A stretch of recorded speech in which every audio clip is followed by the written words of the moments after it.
espero que esteja tudo bem e que estejam conseguindo fazer todos os nossos exercícios.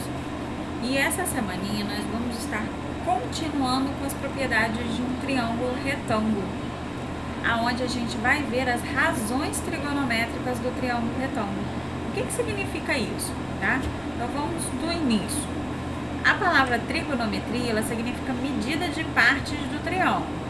Então a gente usa essas relações quando nós também estamos falando dos ângulos, tá? Então a gente relaciona o ângulo com os lados da minha figura. Diferente lá do triângulo retângulo, quando a gente fala de teorema de Pitágoras ou daquelas relações métricas, onde em momento nenhum a gente falou de ângulo, tá? Então, em um triângulo retângulo, a gente fala do ângulo reto, que ele é formado pelos catetos, e eu tenho os outros dois ângulos agudos, tá? Que tem que ser agudos, que juntos eles vão formar a linha da hipotenusa, tá? Então a gente vai sempre nomear esses catetos agora de acordo com o ângulo. Então, ó, o meu ângulo agudo, ele junto está um cateto. Então esse cateto ele vai receber o nome de cateto adjacente.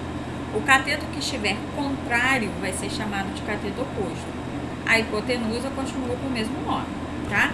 Se o meu ângulo estivesse aqui em cima, o ângulo agudo, esse seria o adjacente e esse daqui o oposto. Eu preciso ter essa informação para que a gente consiga calcular corretamente, tá? Então, a gente vai criar relações com essas medidas e esses ângulos. Bom, a primeira delas é o seno, é o cateto oposto ao ângulo sobre a hipotenusa, tá? E o cosseno é o cateto adjacente sobre a hipotenusa.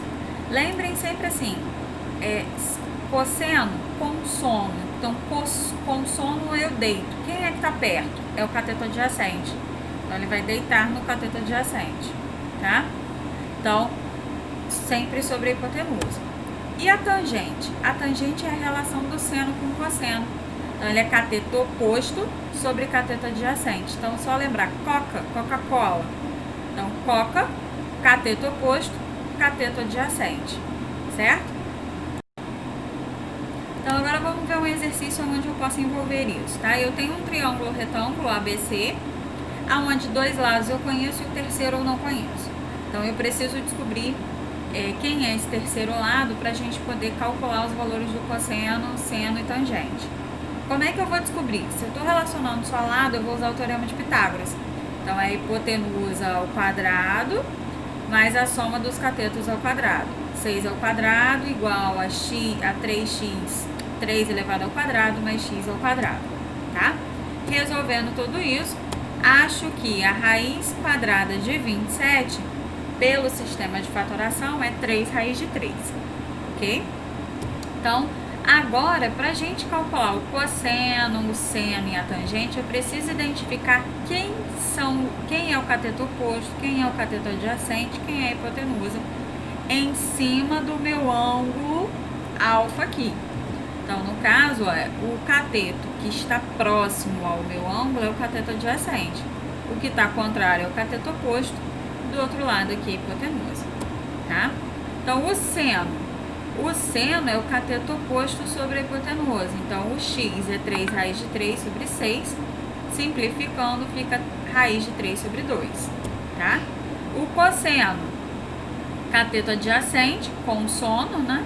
Cateto adjacente, 3 sobre 6. Simplificando, dá 1/2. E a tangente, cateto oposto sobre cateto adjacente, coca. Então, ó, 3 raiz de 3 sobre 3, que vai dar raiz de 3, certo? Então, a gente tem os valores já conhecidos dos ângulos, é uma planilha enorme, tá? Aonde eu tenho os valores decimais de cada valor de ângulo. Então, eu preciso decorar isso? Não, a questão te dá esse valor se ele quiser saber alguma informação, tá? Mas os ângulos notáveis de 30, 45 e 60, eu tenho por necessidade de saber. Então, como é que eu monto essa planilha? Monto assim, ó, 30, 45, 60, seno, cosseno e tangente. Aí eu venho aqui, ó, 1, 2, 3, 3, 2, 1, tudo sobre 2, raiz em todos eles. Sendo que raiz de 1 é 1, então eu não preciso colocar. Vamos lá, de novo. Então, ó, 1, 2, 3, 3, 2, 1, tudo sobre 2, raiz em todos eles, tá? E aí o tangente vai ficar raiz de 3 sobre 3, 1, tá? E aqui, raiz de 3. Na nossa aula online, eu vou explicar direitinho como a gente calcula essa tangente. Então, não percam a nossa aula na próxima semana, tá? Nessa semana agora e na próxima semana eu também vou comentar novamente sobre isso. Então, pra gente aprender isso daqui ainda mais, ok? Na próxima, fica então uma sequência de exercícios aí para vocês, para na próxima aula a gente fazer a correção, porque é um assunto muito importante. Então, boa semaninha aí e até o nosso próximo encontro.